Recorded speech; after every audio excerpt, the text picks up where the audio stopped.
Juan, primero muchas gracias por venir. Hacía mucho tiempo teníamos ganas de conversar con vos, así que y agradecemos mucho que hayas venido, además en un día como hoy, que es un día de...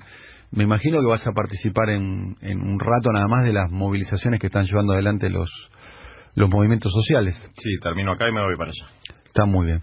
Bueno, vamos a arrancar, Juan, a ver, con el futuro, digamos. Nosotros tenemos acá una evaluación que puede ser correcta o no, que es que está todo muy sobrediagnosticado. No necesariamente que los diagnósticos son correctos, pero quizás por la era de las redes sociales, de que todo el mundo manifiesta, de que hay una multitud de canales de televisión, de radio, está todo muy sobrediagnosticado. Y nosotros acá los entrevistados generalmente terminamos con una pregunta que va a ser la pregunta con la cual vamos a iniciar el diálogo con vos, que es más pensando en el futuro que en el presente, digamos. Y la pregunta es la siguiente. 10 de diciembre del año 2019. ¿Te ubicás más o menos? Perfectamente. 10 de diciembre del año 2019. Gana una propuesta opositora. Me imagino que ¿quién gana para vos? Cristina. ¿Cristina presidenta? Sí.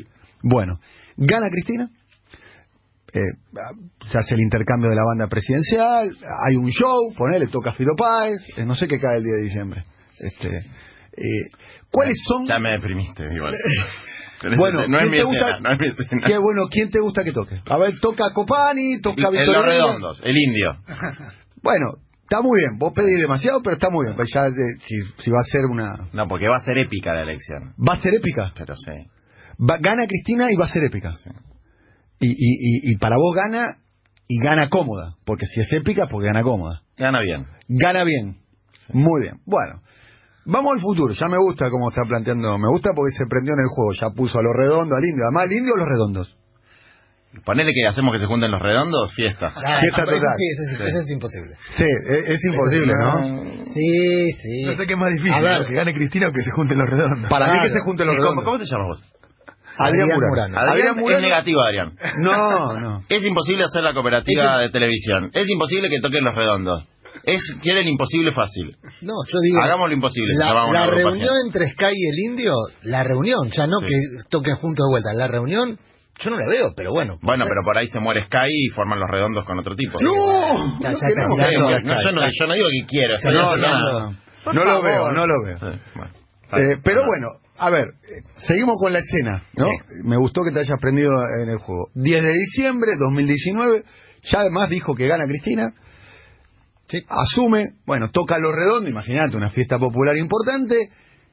Al otro día, o en ese mismo día, ¿cuáles son medidas concretas? No declaraciones de principio, de combatir el neoliberalismo, de medidas, las 5 medidas que te llama Cristina, te sienta, dice, Juan, ¿cómo andás? Te sienta Cristina ahí en Olivos, en La Rosada, donde sea, te dice, Juan, ¿cuáles son para vos las 5 medidas que tengo que tomar yo siendo presidenta de la Argentina? Bueno, medida número 1. Anulación del pacto entre Macri y el Fondo Monetario Internacional.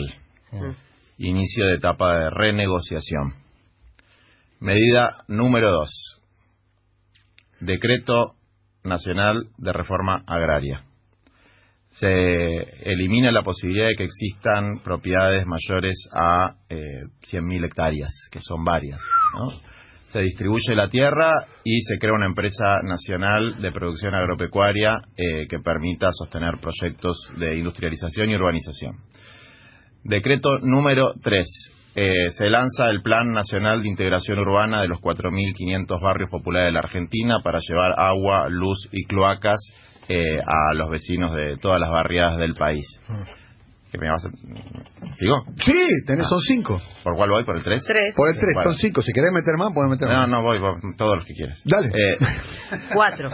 Decreto número 4. Se crea el Plan Nacional de Creación de Cooperativas de Obras Públicas de pequeña y mediana envergadura para realizar todas las obras del decreto número 3.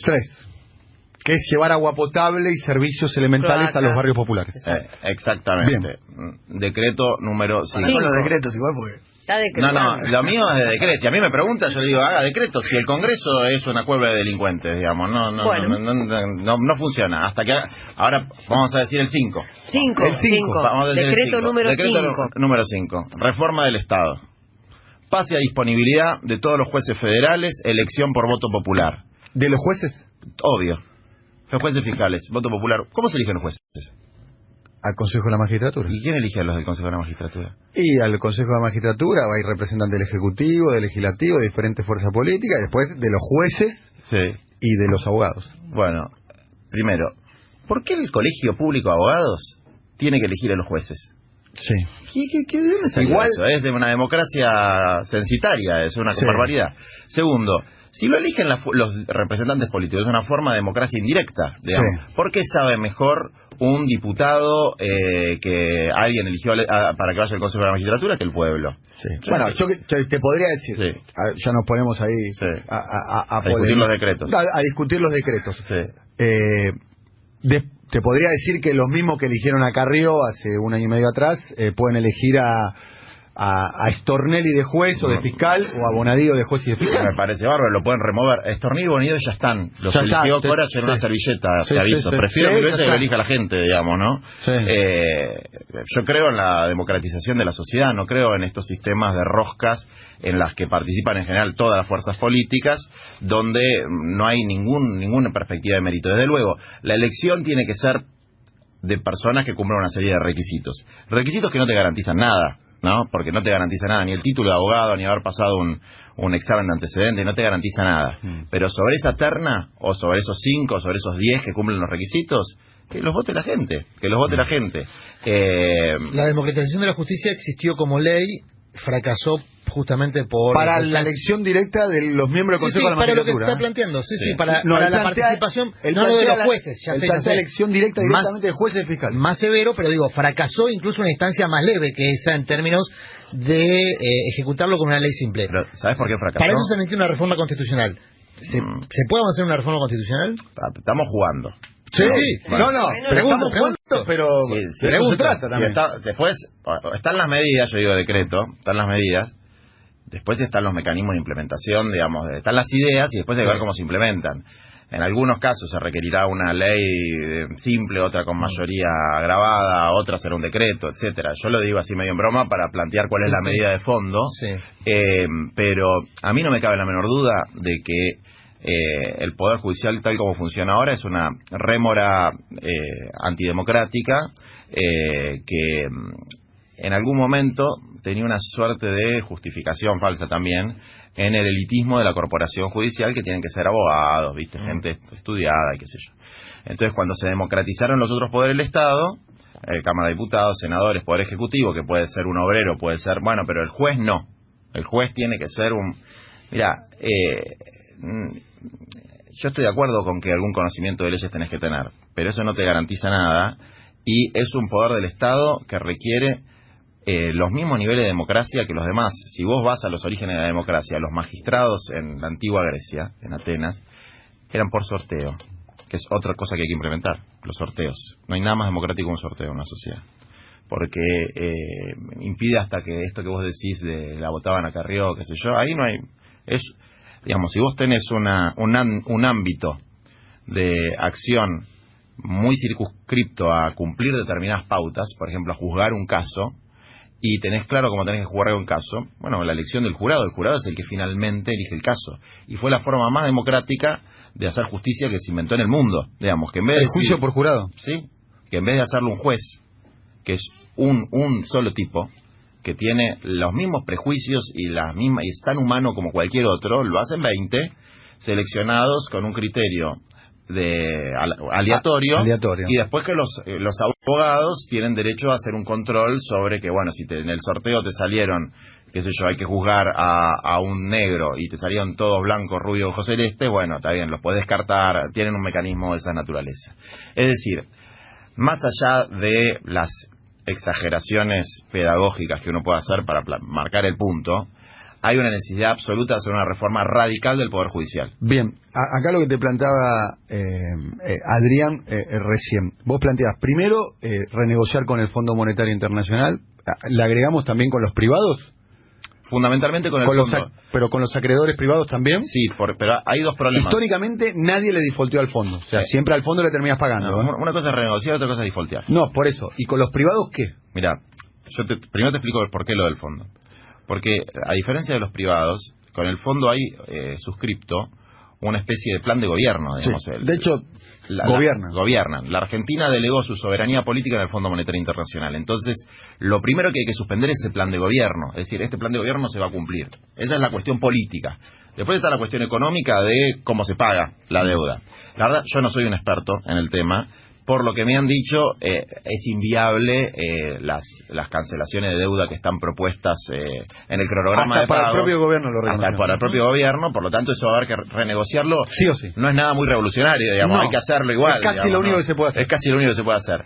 Ahora, sí es importante salir de el control político del fondo. Eso sí es una decisión política y hay opciones. Opción A, te quedás ahí y por ahí repactás alguna cosita. Opción B, decís, yo no voy a discutir con vos ni mis metas de inflación, ni mi política monetaria, ni el gasto fiscal, no discuto con vos nada, porque no estoy de acuerdo con que un organismo como el FMI diga lo que hay que hacer en política económica nacional. Esa es una de las cuestiones más importantes del kirchnerismo, digamos, que salió de esa mierda, logró salir de eso, entonces de eso hay que salir de nuevo. Con Néstor Kirchner en el año 2004. Pregunta bien puntual. Vos decís, lo segundo que planteas vos es una reforma agraria, sí, ¿no? Propiedades, poner un límite a la cantidad de hectáreas.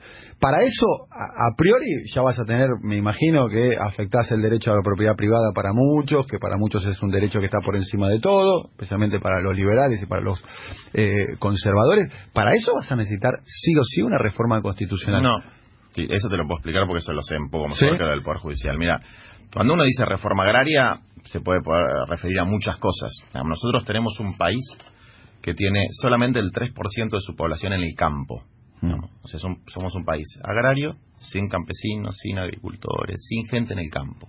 Porque hemos caído en el monocultivo fundamentalmente de la soja y por otras razones más. Entonces, un país de estas dimensiones que tiene el 97% de su población concentrada en zonas urbanas... Es una tendencia mundial eso de cualquier manera. Sí, pero en México tenés el 30% de la población. Digamos, ¿no? Lo que la Argentina es una excepción, porque aparte la Argentina es un país fundamentalmente agrario, digamos, ¿no? Entonces, la tendencia mundial es a la urbanización, es cierto, pero en China vos tenés el 47% de la población en el campo. Digamos, lo de la Argentina es una cosa absolutamente anómala, por cómo se hizo el proceso de distribución de la tierra después de la conquista del desierto, la ley de premios y todas esas porquerías. Entonces, lo que yo planteo es una cosa bastante viable y que no implica ninguna reforma constitucional porque son 4 o 5 puntos, ¿no?, que nosotros venimos trabajando. Desde luego, el más espectacular, si se quiere, es que algunas grandes propiedades no pueden existir más. Por ejemplo, la de Benetton o la de Lázaro Báez. Lázaro Báez tiene, no sé, creo que 600.000 hectáreas. Pero Lázaro Báez o Benetton te va a decir, bueno, pagame por eso, por la expropiación, lo cual les implica un costo para el Estado. Esos recursos tienen que salir de algún lado. Sí, se podrán. Las expropiaciones se pagan a los premios, digamos, ¿no? En general, de hecho, las fábricas recuperadas, para un ejemplo, están todas expropiadas y ninguna se pagó la expropiación, salvo las 3 o 4 que hicieron negocio. Son fábricas quebradas, en el caso de Benetton. Yo no creo que Benetton muy gentilmente te diga, tomá acá 500.000 hectáreas. No, pero mira, todas las reformas agrarias fueron con indemnización. Sí. ¿No? Eso es, en todos los países donde se hizo la reforma agraria, algún tipo de... Si no, no es una reforma agraria, sino es una revolución, digamos, ¿no? Entonces, eso se va a ir renegociando. Lo que no puede ser es que el tipo tenga 1 millón de hectáreas. Después, en otros casos, habrá otros mecanismos. ¿Qué sé yo? No sé. Hay que ver si este decreto de extinción de dominio se le puede aplicar a Benetton, a Lewis, Benetton tiene ahí la Ruta Nacional 40, la zona de Esquel y demás. Son tierras que no son tan codiciadas. El tema es la zona núcleo. El tema es la zona núcleo. El tema es ir a Pergamino, decir, che, dame 200 hectáreas en Pergamino. Sí. Hay que ir a Pergamino, ¿no? O hay que ir al sur de Córdoba. Son 1.500 propietarios que hay que decirles esto no va, digamos, ¿no? Porque tiene una concentración de tierra. Y acaba un punto que quería llegar. En el año 2008, cuando en el primer tramo del gobierno de Cristina Fernández quiso subir las retenciones en un momento muy espectacular del precio de la tonelada de soja, que llegó a estar $650, hubo una rebelión conservadora que casi que casi le costó el gobierno a Cristina. Imagínate una reforma agraria. Mirá, o sea, la Argentina va... Yo tengo otra caracterización de lo que pasó ahí. A ver. Desde luego, yo sin ser kirchnerista estaba de parte del gobierno en esa pelea, fuertemente de parte del gobierno en esa pelea. Pero ahí no fue una cosa conservadora nada más. Ya sé que no fue nada más conservadora. Fue una cosa de todos los pueblos. ¿Y por qué? Pero el interés que estaba detrás era un interés conservador. Sí, pero está claro que pero ¿sabes lo que pasa? Estaba la sociedad rural ahí. Sí, pero la mesa de enlace no era el grito de Alcorta, era el grito de Figueroa Alcorta. Está bien, pero a ver, yo no necesito que me expliques que son malos de la sociedad rural, lo tengo clarísimo. Lo que te digo es que hay un montón de chacareros. Sí. Un montón, que no son tontos, ¿me entendés? Sí. Que no es que los manipulaba Clarín y la sociedad rural, no, estaban afectados en su propio interés económico. Chacareros que no son pobres, a ver, son gente que tiene una 4x4, que vive bien, que tiene un departamento en capital, etcétera, pero son miles y miles y miles de tipos de los pueblos que además tienen contratados a los equipos de siembra, de cosecha, de esto y del otro, y eso generó una masa muy, muy extensa de oposición contra la 125, que la crítica que cualquier tipo le hace, incluso los que estuvieron en eso, es, flaco, vos no distinguiste pequeño de grande, pero los que conducían el conflicto era la sociedad rural y Clarín. Pero a ver, o sea, la conducción táctica del conflicto no era el pequeño chacarero. Pero pudieron, así como es cierto, yo coincido con lo que vos pero pudieron conducir el conflicto, pudieron conducir a la base social, que eran los chacareros y los laburantes, porque había una situación material que se los permitía conducir. Porque la base estaba. Porque la base estaba. Pero vos le sacás la base. A ver, $650 la tonelada. Quisiste subir, para mí un error en la implementación, errores, pero hubo una reacción de esa característica. Imagínate si llega a haber una reforma agraria. Es que es distinto, porque en uno vos afectás a todos y en otro afectás al 3%. Digamos, esa es la diferencia. Si vos agarrás y decís, miren, le voy a poner un impuesto de 1.000 pesos a todos los ciudadanos argentinos por mes, vas a hacer una rebelión. Si vos decís, le voy a poner un impuesto de 1.000 pesos a el 3% más rico, no vas a tener la rebelión, digamos, ¿no? Desde luego, si tenés la rebelión, no la vas a tener. Cuando Scioli quiso subir el impuesto inmobiliario rural en la provincia de Buenos Aires, le prendieron fuego. Sí, está bien, pero tuvo una resistencia enorme. Casi le prenden fuego a la legislatura. Pero la historia reciente, perdón, los sectores medios somos, me incluyo en los sectores medios, campeones mundiales de defender intereses de sectores corporativos, concentrados. Cuanto más ricos son los dueños de los intereses, más la clase media defiende los intereses de los sectores concentrados. Y eso está muy vinculado al rol de los medios de comunicación, que nos hacen creer a los sectores medios que nuestros intereses son los de los patrones. Esto pasa acá, en Europa. Yo creo que un poquito de eso hay un poquito de eso, pero no es lo predominante, porque si no sería considerar que la gente es estúpida, digamos. No, yo no dije estúpida.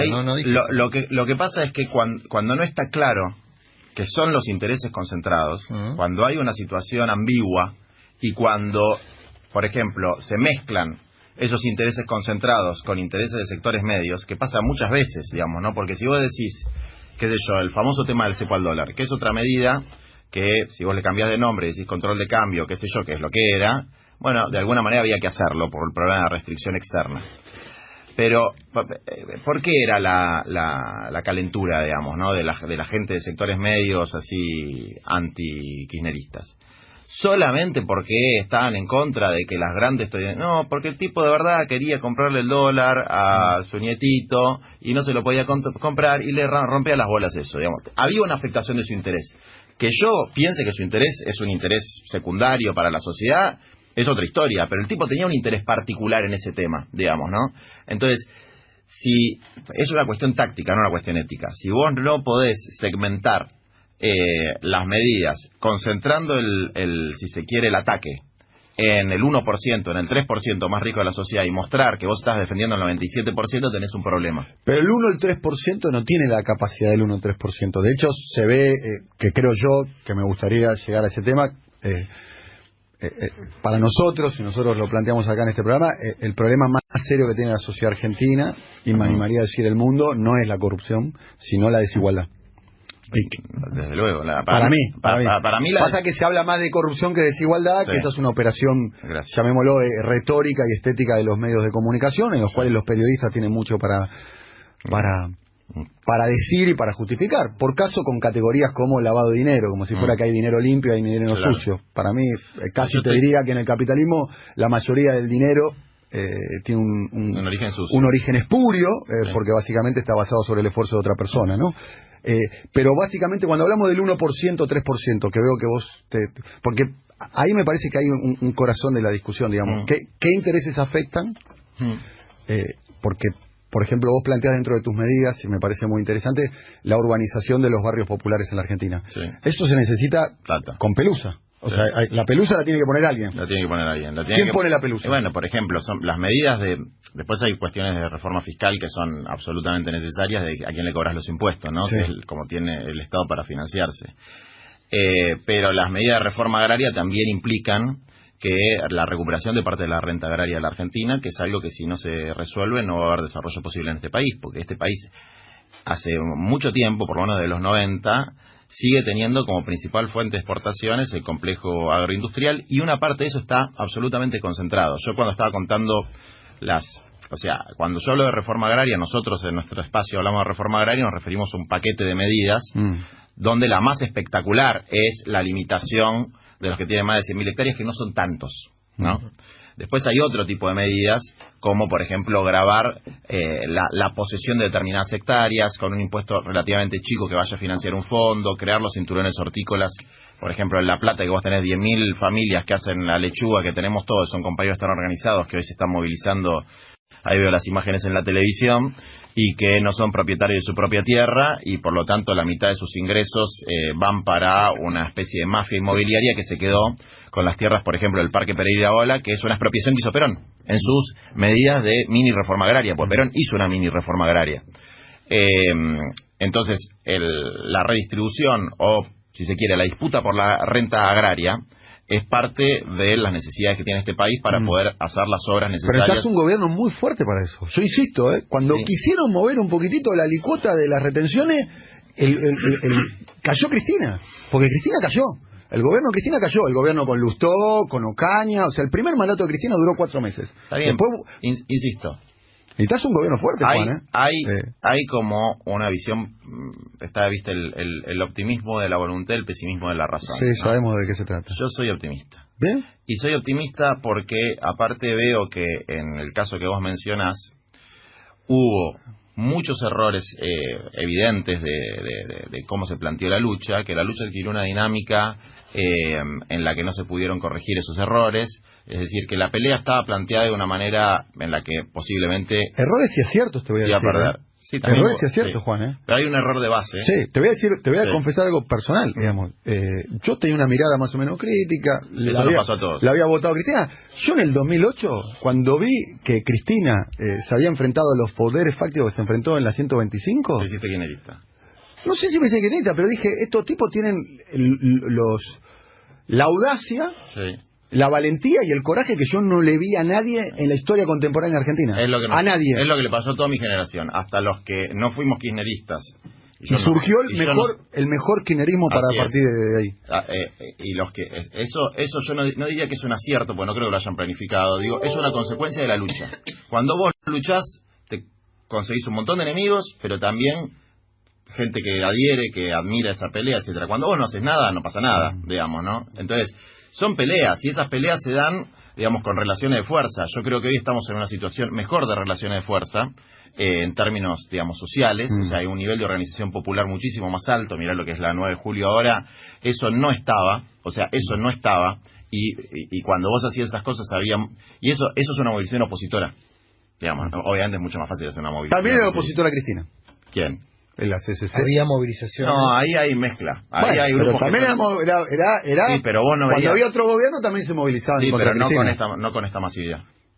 No con esta masividad. Es decir, vos tenés sectores populares. Y bien que, a ver, yo si mañana gana Cristina de nuevo, aunque yo sea, no sé, el cargo más alto después del presidente, jefe de gabinete, qué sé yo, aunque sea lo que sea, yo, la línea de mi organización moviliza todos los meses a hinchar las pelotas y a reclamar para que se haga la reforma agraria, integración urbana, etcétera. Porque ni el mejor de los gobiernos puede avanzar si no tiene relación de fuerza que lo empuje hacia adelante, y eso es una característica de Cristina. Cristina a veces iba adelante de los reclamos populares, digamos, ¿no? Iba adelante de la conciencia de los sectores populares, sí. A ver, hablamos un poquito de propiedad de la tierra, bastante osado, reforma agraria. Te quiero preguntar, ¿qué hacemos con los bancos? Mira, yo no soy un experto en ese tema, anduve preguntando un poco. Creo que no hay que hacer demasiado. Digamos, que son algunas medidas que se tienen que hacer. Porque yo no creo que... ¿No hay que hacer demasiado con los bancos? Eso es lo que me dicen los economistas, sobre todo los kirchneristas. Digamos, ¿Sí? ¿no? ¿Sí? ¿Te puedo preguntar con cuáles hablas? Con los top. ¿Y quiénes serían los top? Y bueno, no lo voy a decir porque no los voy a quemar. Bueno, cuando fueron ministros frenaron la reforma de la ley de entidades financieras. No, pero la ley de entidades financieras, por ejemplo, con Heller hablo bastante. La ley de entidades financieras, la ley de entidades financieras, comparado con lo de la reforma agraria, no es tan difícil, digamos. Es muy poco lo que hay que hacer. Son 2 o 3 medidas muy concretas. Eso si fuera así de fácil. Sí, podría haber salido. Hace 40 años que no la toca nadie, ¿no? No, pero podría haber salido. La impuso Martínez Dios, nunca se tocó. Podría haber salido. De hecho, está el cuento de que Cristina no la quiso sacar porque tuvo un asesoramiento equivocado en eso, digamos, ¿no? Después está la versión, no, la llamaron, no, mentira. No es verdad eso. No estaba, digamos, había dos bibliotecas, la que decía que había que impulsar la ley que planteaba Heller y la que decía que no. Y ahora medio que está ganando el tema de la ley de Heller. Ahora, en términos de la vida cotidiana, de la redistribución de la riqueza, etcétera, no cambia tanto, porque el problema del capital financiero es un problema absolutamente transnacionalizado, digamos, ¿no? En nuestro país. Bueno, quizás sea eso, entonces hacer una banca nacional más fuerte. Eso no te quepa la menor duda, la banca de inversiones, todo eso, pero con los bancos, o sea, ¿qué hacer con los bancos actualmente existentes, decís? Con el Santander, con el Galicia. Con la banca, con los sectores que ganaron con el kirchnerismo y ganan con el macrismo, los que nunca pierden. Sí, con el sistema. Es que lo que pasa es que el capitalismo es así. A veces es una característica del capitalismo. Si vos lo que podés hacer es que, por ejemplo, no existan estas cosas de estas estafas tipo las Levax, las Lelix y todo eso que son, por ejemplo, que son curros, pero ese no es un problema de los bancos privados, es un problema de los delincuentes que tenemos en el gobierno, digamos, ¿no? O sea, los bancos privados tienen un esquema en todo el mundo que se basa en la usura, digamos, y que no debería existir, y en los derivados financieros, etcétera. Eso no se puede resolver en la Argentina, digamos, eso lo tiene que resolver. Se puede regular. Se puede regular. Por ejemplo, poner restricción a los bancos extranjeros. Entonces, no sé, ir nacionalizando la banca, de decir una manera. Argentinalizándola. Sí. Más que estatizándola. Mira, insisto, yo mucho de eso no sé. Sí. De lo otro sé un poco más, que tampoco soy un experto, pero tengo gente que... Entonces no me gusta hablar tanto de lo que no sé, porque por ahí digo cosas que suenan lindo, como nacionalización de la banca, y después eso no tiene sentido, es una boludez. En general, con los que hablo, me dicen que está el tema, la ley que no se llama de entidades financieras, se llama ley de sistema financiero, así le puso Heller, porque de servicios financieros, porque dice que hay que verlo desde una perspectiva del consumidor. ¿Y con los servicios públicos qué harías? De Norte y del Sur hay que nacionalizarla seguro. Bien. Ahí no tengo ninguna duda. ¿Metrogas? No sé. Perdón, ¿Metrogas? ¿Y cuál sería la diferencia entre...? Porque conozco cómo funciona el tema de la luz y no cómo funciona el tema del gas, digamos, ¿no? Pero parecido, es una empresa extranjera, es un servicio público, esencial para la industria y el comercio. Pero lo que pasa es que hay que saber de las cosas, o sea, por lo menos alguien te tiene que explicar, porque no es el mismo proceso técnico que tiene el gas que el que tiene la energía eléctrica, y si vos decís, bueno, qué sé yo, no, vamos a nacionalizar la mina de tal lugar, y después vos necesitas una inversión en dólares, 10.000 millones de dólares, y el Estado no la va a hacer. En cambio, en las empresas de servicio, las eléctricas, lo que nosotros venimos estudiando es que... tienen que ser una empresa estatal única, un SECBA, digamos. Sí, puede ser una, pueden ser dos, pueden ser una, tres, dos, pueden ser digamos, tres. Pero tiene que ser un sistema... ¿Es una medida que hay que tomar inmediatamente? Sí, inmediatamente, una de las primeras, la sexta, vamos a decir. La sexta medida. ¿Y los medios de comunicación? ¿Es medio, te lo planteas en esta manera, ¿es medio de comunicación o es telecomunicaciones? Yo creo que es telecomunicación. Bien. ¿Y qué es? ¿Una Entel? Si me apretás te digo lo que hay que nacionalizar son las redes de fibra óptica. Es decir, que los troncales de las redes de fibra óptica. Es decir, la primer fase, que hoy las tiene el Grupo Clarín, ¿no? La primer fase de la provisión... Hacerla pública y que la utilice quien quiera. Quien quiera, cualquier empresa, incluida Cablevisión, digamos, incluida, ¿cómo se llama? La mierda de Fibertel.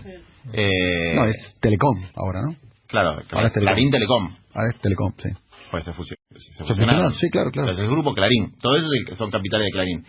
A ver, quisiste hacer una regulación. Tuvieron como 3 años para poner paca en Cablevisión. Imagínate si vos le decís a Clarín, me voy a quedar con Telecom. Pero igual, si yo estás planteando un escenario que... Si yo pienso las cosas por las limitaciones del gobierno anterior y me pego un tiro en el pie y me voy a mi casa, digamos.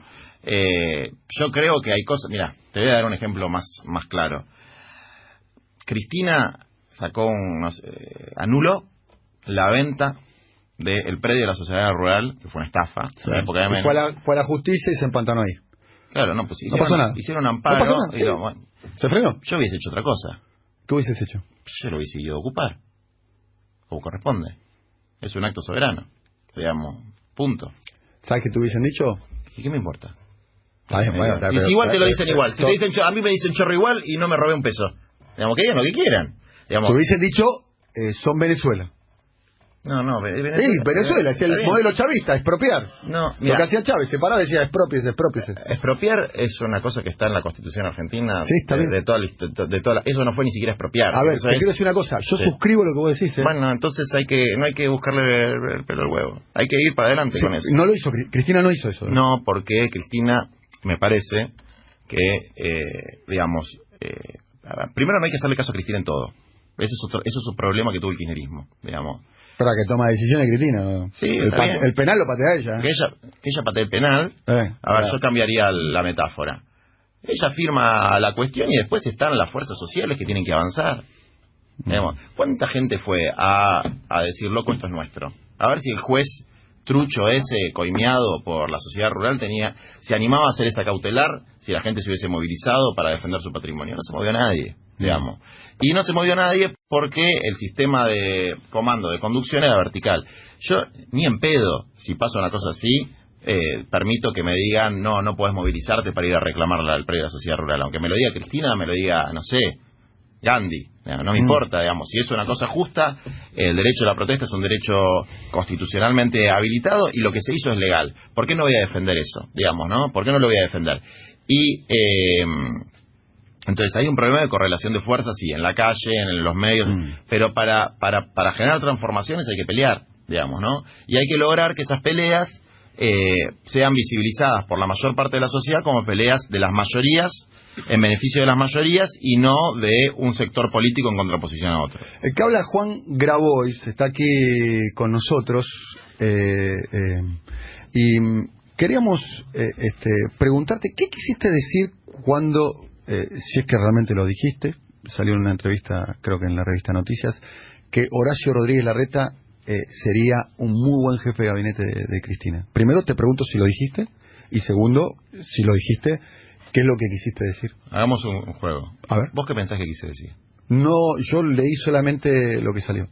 Así que yo tengo mi opinión, pero tratá de pensar, de imaginarte, porque a mí puedo imaginar muchas cosas. A mí me pasa una cosa loca, porque el otro día dije... ¿Pero lo dijiste?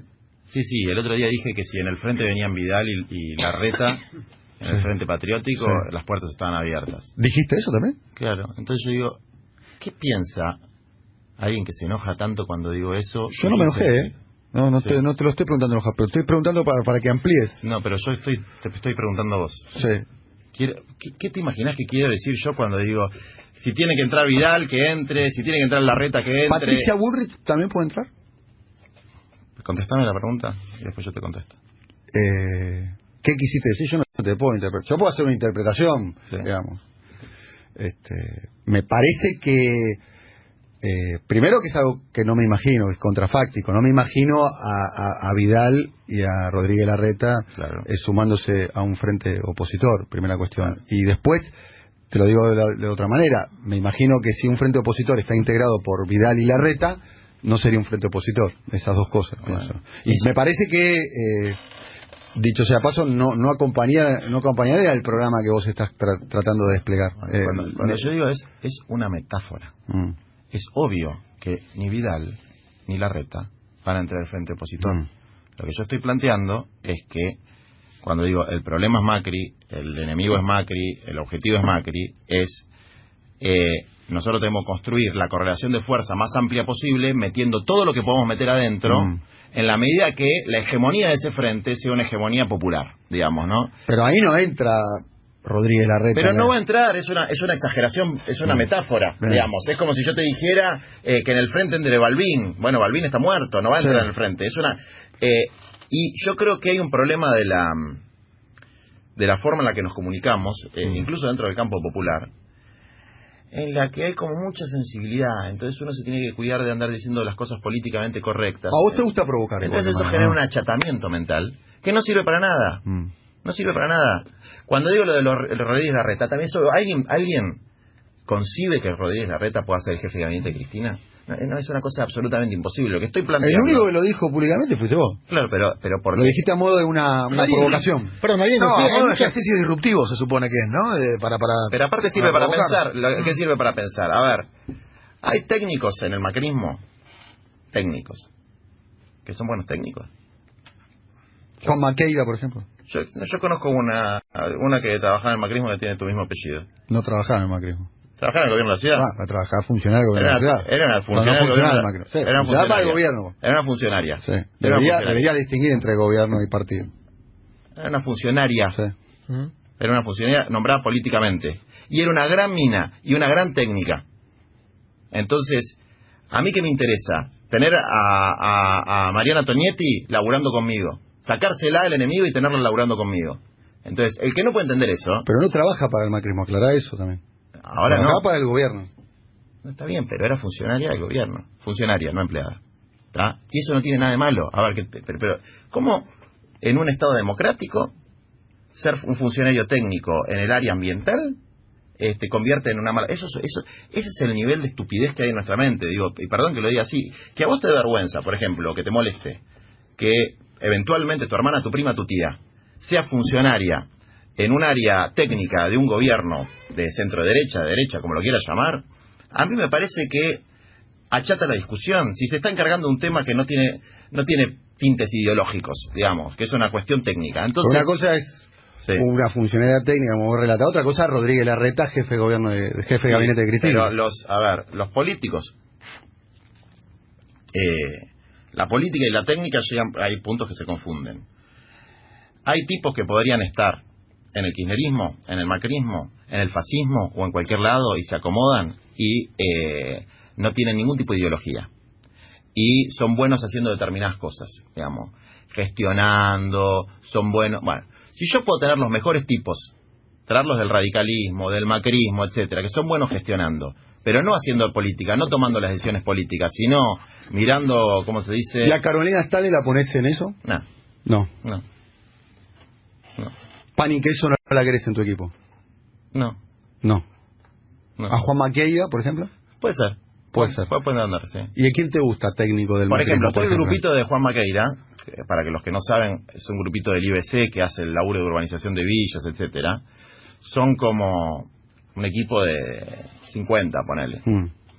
Nosotros tenemos muchos militantes ahí adentro, digamos, que son, eso sí, empleados, algunos con responsabilidad jerárquica, que desde luego no pueden manifestar sus posiciones políticas de manera muy abierta porque tienen riesgo de perder su puesto de laburo, aunque no tanto como se dice en ese sector, porque, por ejemplo, Maqueira no es un tipo que va a utilizar eso para echar a alguien, y que si yo puedo agarrar ese equipo entero y traerlo a una gestión popular, lo traigo, digamos. Y Juan Maqueira sí tiene una posición macrista. ¿Vos pensás que los técnicos son neutrales? No pienso que los técnicos son neutrales. Pienso que pueden trabajar para Macri o para... Que los técnicos siguen una orientación política. Y que yo prefiero un buen técnico en un rol técnico que un buen militante que es un mal técnico. Prefiero un excelente técnico que sea macrista que tener un... peronista fanático que no sepa hacer absolutamente nada y que esté parasiteando el presupuesto público, digamos, ¿no? Y el que piensa que eso es gorilaje no conoce el sufrimiento de los pobres, no sabe lo que es tener un montón de tipos en AISA rascándose las pelotas mientras la gente no tiene cloacas, tener un montón de tipos en la dirección de infraestructura escolar rascándose las pelotas mientras a los pibes pobres se les caen los techos en la cabeza. Entonces, yo quiero tener los mejores técnicos posibles. Si lo tengo que sacar de la Universidad de San Andrés, del macrismo o de Noruega, pero no tengo ningún problema en la medida que sigan las directivas de una política popular. Por eso, para mí, estas provocaciones son importantes para discutir algunas cosas, digamos, que es trazar la línea del bien y del mal. ¿Y pan y queso, Horacio Rodríguez Larreta, lo tendrías en tu equipo?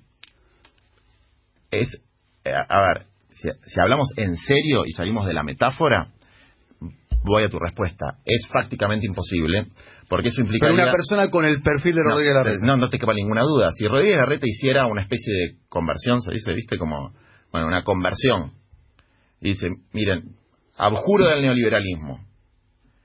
Porque por un tipo que tiene un rol muy importante, muy importante, hay que hacer un esfuerzo. En el kirchnerismo hubo muchos garcas, ¿no? Hay que hacer un esfuerzo para que sea lo más comprometido posible con las causas populares. Entonces, abjura de su ideología, reniega de Mauricio Macri y después puede ser un funcionario ejecutivo, pero es un buen ejecutor. Es un buen ejecutor. Y debe haber 20, 30, 50 tipos de buen nivel ahí, digamos, ¿no? Así que en Patricia Bullrich no, porque Patricia Bullrich es un inútil. Digamos, aparte de ser una mala mina y ser una represora, es un inútil, hace todo mal, no resolvió ningún problema, no hay menos inseguridad, no hay menos droga, no sirve para nada, digamos, ¿no? Entonces eso no tengo ni que pensarlo. La última pregunta, 11 y un minuto, ya te tenés que ir a la movilización y nosotros tenemos que ir a las noticias, digamos. Hay mucho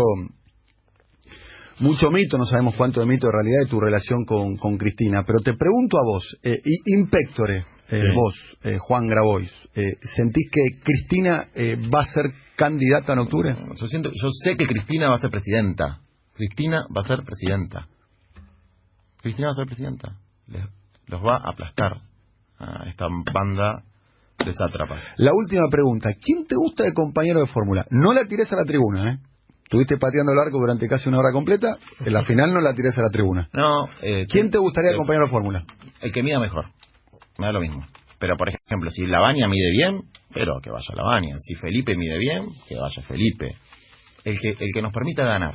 Sí. ¿Y te gustaría ser diputado vos? No. ¿Algún cargo? No. ¿Ninguno? No. ¿Lo estás...? Afirmo, no quiero tener ningún cargo. Sí, y si te dicen tenés que ir, sí, vas a ir. Si me tienen que explicar con mucha claridad por qué eso va a beneficiar el triunfo del campo nacional y popular, cosa que dudo, porque en general... ¿Te gusta más estar en el llano, entonces? Me gusta más estar en el llano y me gusta hacer cosas. No sé qué hacen los diputados. La verdad, yo tengo algunos amigos que sí, algo laburan, van cada tanto ahí, que yo es un embole. No me gusta.